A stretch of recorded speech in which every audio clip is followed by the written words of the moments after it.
Eso que falta, el noticioso postmatutino prevespertino de FM La Tribu que te deja con ganas.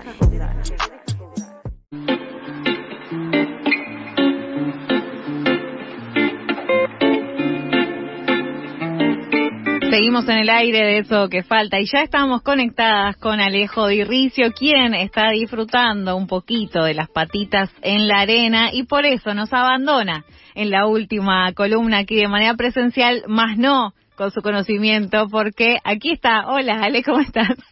Hola, Mailu. Las patitas en la arena todavía no, pero un poco ayer y un poco más tarde tocará. Espectacular, es lo que todos queremos para diciembre, o sea que esta posición es desde la envidia, ¿no? Eso lo sabes. Bueno, pero un poco también de acompañamiento y festejo de que la gente ya lo puede hacer. Por supuesto que sí. Yo voy a pensar que estoy en la playa, ahí cuando me mandes en algún momento una foto de la playa voy a decir, listo, yo también estoy ahí. No quise subir stories para precisamente no invocar envidias. Quienes no invocan envidia son las personas que integran este gobierno, ¿no? Que en realidad lo que nos generan es bronca y dolor, básicamente. Parecen empecinados y sobre eso vamos a hablar el día de hoy. El último, si querés, en atacar al sector ambiental, a las políticas ambientales, fue el secretario de Minería, Luis Lucero, de quien habíamos hecho una columna hace casi un año, creo que fue la segunda o tercera de este año, un poco contando de dónde venía este personaje, que específicamente del lobby minero.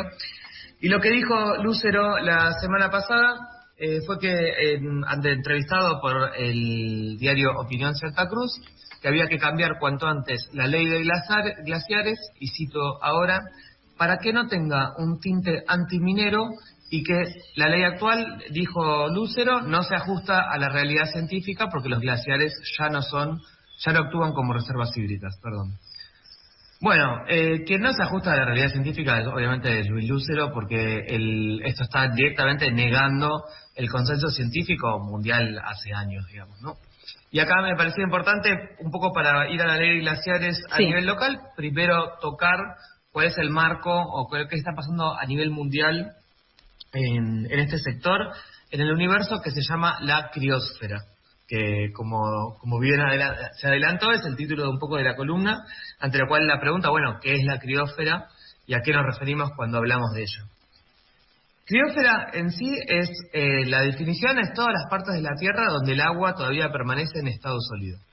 Y esto, como hablamos de ley glaciares, obviamente hablamos de los glaciares, pero también hablamos del hielo marino, de la nieve, del permafrost y de también, voy a decirlo mal y pronto, todo lo que está en el medio, digamos, ¿no? Porque no es que necesariamente podemos encontrar repartidos a lo largo de toda la esfera mundial donde está el hielo, donde están los glaciares, donde está la nieve, sino que estos lugares obviamente están compartidos y solapados. ¿Me contás qué es el permafrost? Que no tengo ni la más remota idea de qué hablamos. Ahora íbamos a eso, solamente perfecto. mencionar antes que hablando de icebergs y hablando de hielo marino, digamos, porque el hielo marino no es solamente el iceberg que todos estamos acostumbrados a escuchar en el No es el de Titanic, claro. Es el de Titanic, pero también son otros. Y hablando de eso, la semana pasada, en conjunción con casi un día después de que Lucero anunció esto sobre la ley de glaciares y confirma el rumbo que tiene la Libertad Avanza, se desprendió de Antártida un iceberg, una isla de hielo, digamos un A23A, se llama, tiene 20 veces el tamaño de la ciudad de Buenos Aires y es la isla de hielo más grande y tiene el récord mundial. Acaba de entrar en el Atlántico Sur, digamos, ¿no? Como hay que ver a dónde va o qué pasa, pero es un claro símbolo de que la Antártida está en un proceso de degradación. El hielo marino era una de las 4 categorías. La segunda, que como bien mencionas vos, es el permafrost. Esta tal vez como la menos conocida o la menos pop, pero es una de las más importantes porque son las grandes áreas de hielo que están congeladas a lo largo del año, digamos, ¿no? Uh-huh. La forma técnica, digamos, de medirlas, al menos 2 años consecutivos. Y precisamente lo que está en disputa hoy en día alrededor de la ley de glaciares, y por eso me parecía pertinente hablar de todo esto, hacia donde quiere avanzar el gobierno de la Libertad Avanza, que fue hacia donde avanzaron con la ley Omnibus a principio de año, es a disputar y a desproteger lo que se llama el área periglacial. Y el área periglacial en nuestra cordillera, pero muchos también otros lugares de la Tierra, lo que tiene son estas masas de hielo y estas formas de agua congelada que no forman parte del cuerpo en sí del glaciar. El permafrost puede ser hielo congelado, que no necesariamente está congelado todo el año, pero que sí algunas partes del año. Ya tenemos eso, permafrost permanente y permafrost parcial o estacional. Pero pensemos que a veces ese nivel, esa cantidad de suelo congelado puede tener 40 metros de profundidad, digamos, ¿no? Y grandes áreas repartidas a lo largo de acá pensamos también en las tundras, ¿no? Como el ejemplo como más visual de esto, pensar en estas grandes sabanas congeladas, que eso, como en general un ciudadano argentino solo las ve o solo le toca verlas a través de documentales o ese tipo de cosas, pero que también a lo largo de la cordillera tenemos enormes manchones de nieve perennes, o sea que están todo el año en forma de nieve, y que esencialmente la distribución de esa agua congelada no es uniforme. No tenés glaciar sí, y donde termina el glaciar no tenés ni nieve, ni agua no congelada, ni no tenés permafrost, ni pequeños pedazos de glaciar que se van descomponiendo o que se van cayendo del cuerpo principal, lo que se llama glaciares de escombro. Entonces, ¿por qué? Y es precisamente lo que se quiere llevar puesto el gobierno y lo que intentó con la ley Ómnibus, estas áreas periglaciales, porque ecosistémicamente, y acá volvemos a algo que hemos hablado otras veces, que es la ecogubernamentabilidad, ¿cómo definimos qué áreas proteger y qué áreas no? Igual que como lo pensamos con el río Paraná en su momento, si solamente era el canal central o si los sistemas de humedales alrededor del río, en los cuales el río inunda y después esos sistemas de humedales le devuelven el agua al río, lo mismo sucede con los cuerpos glaciales, digamos, o una analogía, digamos, parcial podemos hacer, ya que los glaciares en realidad lo que tienen es que forman parte del ciclo del agua y que tienen ciclos hidrológicos en los cuales, si bien se van derritiendo de a poco, después la nieve y la escarcha, pero también el granizo, las precipitaciones en términos de agua sólida que caen sobre el glaciar, van presionando y eso vuelve a convertirse en glaciar. El básico ciclo del agua que aprendimos en la primaria, básicamente. Pero congelada. Claro. Pero dentro de la criósfera, digamos, ¿no? Ese ciclo, pero del agua congelada, y que también por eso involucra lo que es el área que rodea los glaciares. Digo, si uno pensara que uno puede instalar, por ejemplo, grandes actividades productivas en las áreas periglaciales, está modificando y teniendo consecuencias directas sobre el cuerpo glaciar propiamente dicho, ¿no? Que básicamente atentar contra la ley de glaciares y muchas otras, como la ley de bosques, como otras leyes que también intentaron avanzar desde la ley Ómnibus, es básicamente para tener acceso a esas tierras en términos inmobiliarios y o productivos. Totalmente, es una disputa 100% territorial la que se da en torno al área periglacial, ¿no? Y es una tensión que existe, digamos, este negacionismo científico, en realidad es porque la ciencia demuestra, comprueba, estudia y verifica los enormes beneficios ecosistémicos que tienen estas áreas periglaciales, digamos, no solamente para la sociedad en sí, pensando en conservar nuestra agua y en el futuro, sino que directamente hay muchas poblaciones a lo largo de la cordillera que dependen directamente de estos cursos de agua que se forman de las áreas periglaciales, digamos, ¿no? Y esto, como vuelvo a la criósfera y al contexto internacional, porque tuvimos en 2024 el estudio del reporte, digamos, que hace el IPCC, que es el organismo de la ONU de cambio climático, que se llama Estado de la Criósfera, en el cual se llamó Hielo Perdido, el informe de este año, y precisamente relataron cómo a lo largo de este año se había perdido 1.2 metros en equivalente de agua de hielo, o sea, en términos de altura, pero que hice la cuenta, y esto sería como si llenáramos el Estadio Monumental, el de River, 15 millones de veces en volumen de hielo, digamos, ¿no? O otra cuenta, por ejemplo, puede ser si cada uno de los ciudadanos argentinos le diéramos una botella de agua de 2 litros todos los días durante 5 años. Eso es lo que se perdió en 2024 de hielo y en cuerpos de hielo, digamos, ¿no?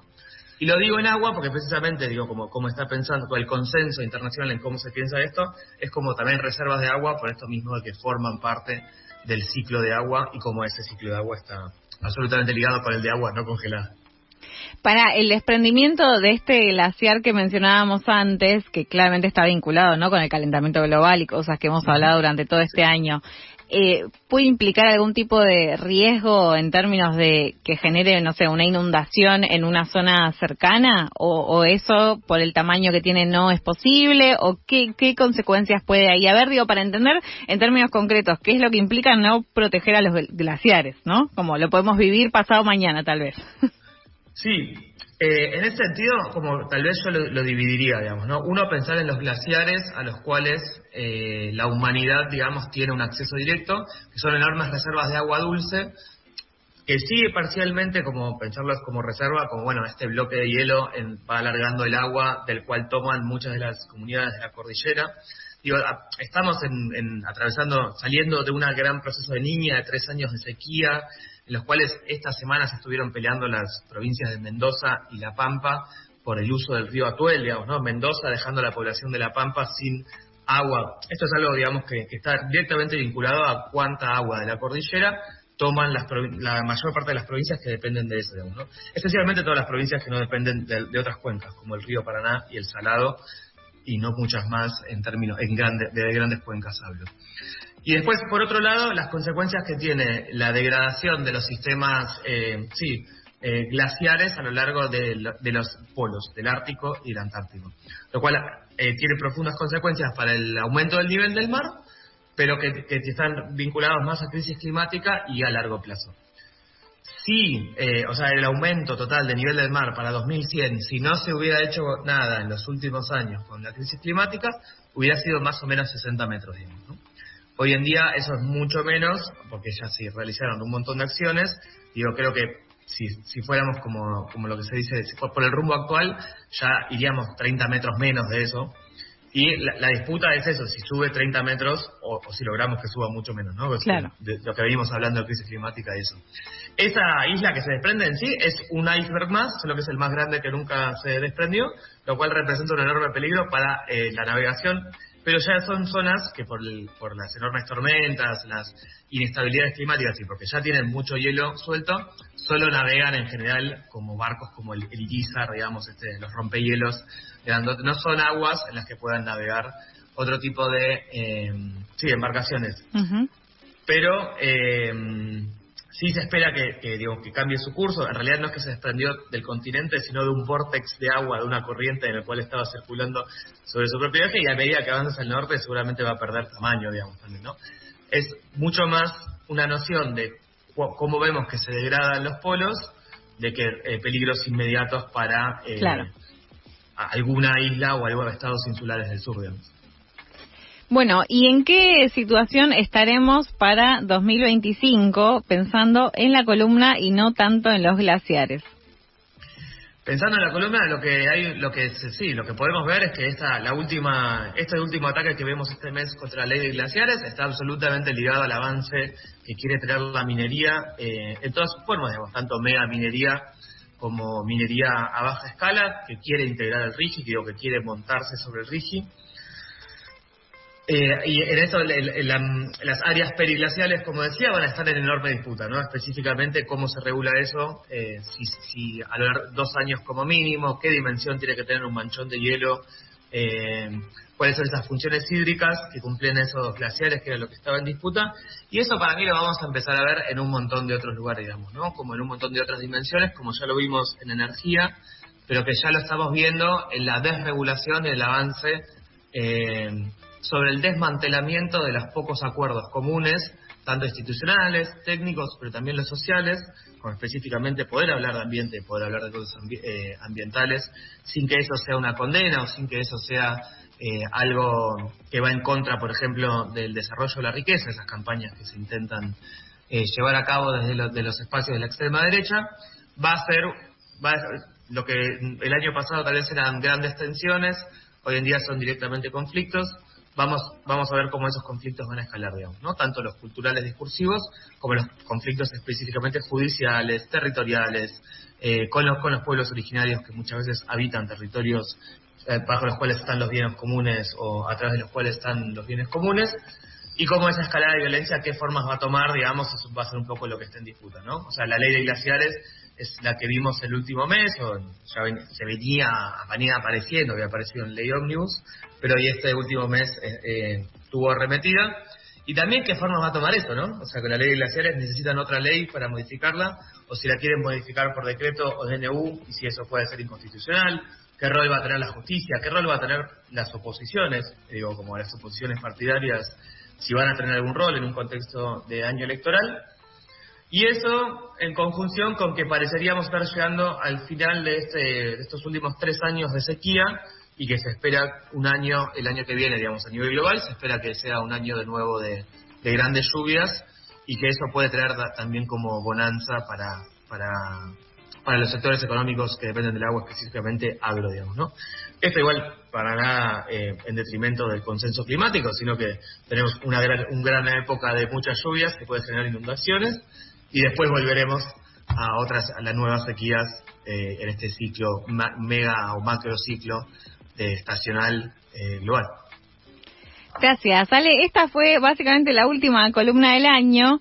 Si bien hiciste un excelente resumen de qué veníamos hablando y qué es lo que tenemos que esperar un poco en términos ambientales para el año que viene, mi pregunta era para ver qué compromiso tomás al aire respecto de este programa para el año próximo. Perfecto, yo hice un balance de lo que esperábamos a nivel del año que viene y me estabas preguntando algo mucho más micro. No, hay compromiso. Esta columna tiene compromiso de estar en este programa y seguir a donde haya que acompañar. Compromiso asumido al aire. Espectacular. Bueno, que pases unas hermosas fiestas y queremos esa foto de la playa. Igualmente, estaré mandando una foto de la playa. Un saludo a vos para las fiestas y para toda la audiencia. Te mandamos un abrazo grande, Ale. Así pasó la última columna, Paisaje donde vivo, con Alejo Di Ricio. En un ratito nada más estará subida a YouTube, como con el resto de las columnas que estuvo haciendo Ale durante este año, con las que aprendimos un montón de cosas y con las que seguimos reflexionando sobre qué mundo queremos, qué mundo es posible, a qué mundo podemos aspirar, pero en todos esos casos tenemos que estar involucrados con el ambiente, básicamente.